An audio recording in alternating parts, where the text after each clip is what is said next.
Fight Night on DAZN, brought to you by that prize guy. Hey everybody, Todd Grisham back in the center of the boxing universe, Riyadh in the Kingdom of Saudi Arabia. We're getting set for what many consider to be, top to bottom, the best fight card of the year. It's Ring 4, Night of Champions, and we're getting ready for the grand arrivals. Are you ready? I'm ready. Let's go!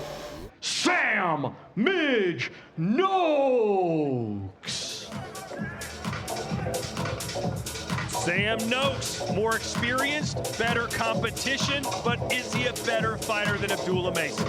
I don't think so, Todd, but we're going to find out here Saturday night. Mason, the punch variety is what I like the best. Punch variety and hand speed. Well, you're being for a vacant title. How does that feel? Yeah, no, it's good. It's just I'm happy to be out here fighting for a world title, and I mean, what a place to be doing it. Riyadh is actually waiting for perhaps the fight of the year. The guys over there are voting on that. How does it feel to be in this card? Oh yeah, I'm absolutely buzzing for it. I can't wait to get in there Saturday. What do we expect of you on Saturday? Fireworks. Don't worry, you have to tune in and watch it. Fantastic. We look forward to it. Thank you. Yeah, thanks for having me.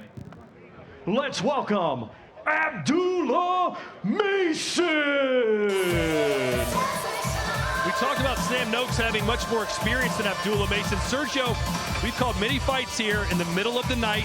This is a new experience for really any fighter, but for Abdullah Mason, just 21 years old, fighting for a world title in a foreign country, a much different experience, a much different feel. How do you think he's going to handle it? I think he's going to handle it well, man. These Ohio boys are just built different, man. I mean, this is a tall southpaw, big power in both hands, very confident. I love the fact that he's a tall fighter with long arms, 74-inch wingspan. I mean, that's like a cruiserweight wingspan, but he uses it on the inside as well. Inside, outside, Abdullah Mason's going to be a problem for anybody. Sam is a man in a mission, definitely, but we know for a fact you're no joke, very tall, southpaw. How do you think these factors are going to be working for you on Saturday? It comes down to the preparation, and I feel like I had an amazing preparation, and Saturday night we're going to have a lot of fun. We're going to have a lot of fun, so I appreciate everybody that's come out to watch me and, you know, that's tuning in to this fight card. Saturday is going to be an amazing card, and I can't wait. I can't wait. We can't wait to see you back in the ring. Thank you so much. Thank you. Here is Fernando El Puma Martinez.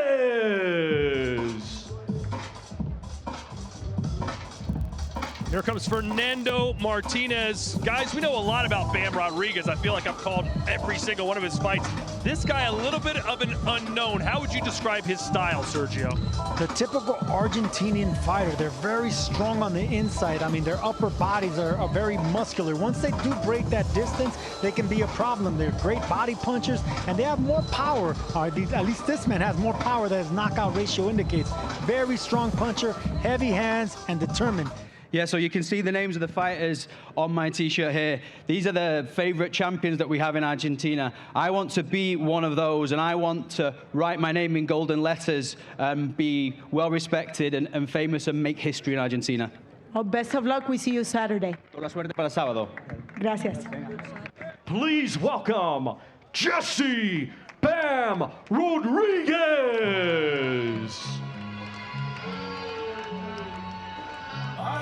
No doubt about it, a pound-for-pound star, maybe the future of boxing. He's still so young, Sergio, and he's coming off what he described as the toughest fight of his career against Bubalele Cafu. Do you think this fight against Puma Martinez will be as difficult as that one? It'll be a difficult, but I think, yes, I think it will, because Cafu was determined, he was strong. He's one of these African-spirited warriors that always comes to fight. But I think he's going to be in there with a tough Argentine that's determined, and he's a world champion, carries himself like a world champion, strong, and he's tougher on the inside than Cafu. And that's what you need to do against Bam. You need to break that distance. You can't let him fight on the outside. You can't let him use the southpaw advantages. You can't let him get those angles. And that's exactly what I think what this Argentine brings to the table. Usually we get a chance to see you in Texas. Now you're here in Saudi Arabia. How is this experience different for you at all? It's been a little bit different just because of time change, schedule change, but I mean, I'm a fighter, so I adjust to anything. That's the person I am. So November 22nd, I'll be more than ready for whatever they bring to the table. Are we doing tacos after weigh-in? Maybe not tacos, but when I get back home to San Antonio, I'll have all the tacos I want. There you go. Thank you. We look forward to seeing you. Thank you. I appreciate it. Here is Devin the Dream Haney. The Dream, Devin Haney, moving up in weight. And hey, say what you will about this guy. He is brave. He takes on all challengers. Boots Ennis moved up a weight class. He needed a soft touch. Haney's jumping in against arguably the best man in the division. Yeah, Brian Norman, #1 in the Ring Magazine's rankings at 147 pounds. Devin Haney's last fight in May against Jose Ramirez was at a 144 catch weight. And Haney's a big guy. I don't know how he made 135 all those years. I remember talking with him after the weigh-in for the Ryan Garcia fight at 140, and he was wobbly.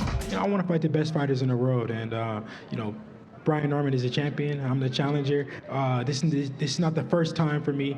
It's not the second time for me, and you know, this is to be the my third time fighting the champion, and I look forward to it. Just between you and I, you know, we're not just talking about you making 147. We're also talking about Norman Jr. making 147. He's already there. He's got a lot more experience there. He's also hitting you at a solid welterweight. How do you think you're going to assimilate that? Yeah, I mean, you know, he's a hard puncher. He's a good fighter. You know, I got nothing but respect for him and his team, and I thank them for the opportunity. And you know, I look to go in there and be victorious, and the world will see, you know, how I do it. You guys got to tune in November 22nd, and I will show y'all. Known as the Assassin 2, Brian Norman Jr. Shout out to some Southern fighters. We don't get a lot of guys from down in Georgia very often where I'm from. And he loves to talk that trash with that Southern drawl, Sergio. I know you had a laugh at him telling Devin Haney, stay in the pocket with me, man. Let's see what happens. Man, I love that Southern twang, but I love the things he was saying, Todd, the detail he was getting into, the punch selection that he was going to throw. This man carries cement gloves, man. This man carries thunder in both punches. I mean, look. We know power is something you can't teach, but he has more than power. The thing about Norman Jr., he has timing, he has skill, he knows how to break the distance, break the range. He knows how to fight taller fighters, longer fighters, and from what I learned in Fight Week, a very intelligent fighter. So I recall that you said, based on the video, that you had a promise for him on Saturday because you are the solid 147. You are the hardest hitter. So was there something that you said? I'm just egging you on because there was something interesting you said that you were gonna knock him out. There you go. So that's the promise? Most definitely. I ain't trying to see no 12 rounds. I don't trust no judges at all. God gave me the power to judge myself, so I'm going to go out there and use it. There we go. We look forward to seeing you on Saturday. Thank you for your time. Thank you. Here is Anthony, the Beast from the East, Yarde.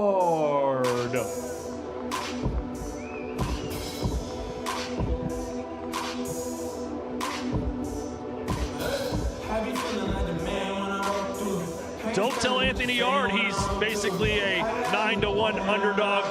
Sergio, he said earlier this week, not only is he going to win, he will knock the Mexican monster out. And it's believable because he has more knockouts than Benavidez. He's a natural 175-pounder. They both have 30 fights, but this man carries cement hands, and he has light feet to go with it. He's tremendous inside the ring. He's very confident. I think this is probably one of these fights where we might see an upset. How do you take this challenge? What is it that you go through mentally taking on somebody like David Benavidez? Well, my mentality is I've already won. Coming from where I've come from, to get to this stage for the third time, and then to get to the Kingdom of Saudi Arabia, I feel like I've already won. So there's no pressure on me. You know, I'm an excellent fighter, and I just got to show people that with a bit more experience, I can actually be the best in the division. So I'm excited. We are excited too. Thank you so much. We look forward to seeing you on Saturday. Thank you, thank you. Known as the Mexican Monster, David Benavidez. Well, you heard the moniker, the Mexican Monster, but back-to-back fights in the light heavyweight division without a knockout, Sergio. How good of a boxer is Benavidez?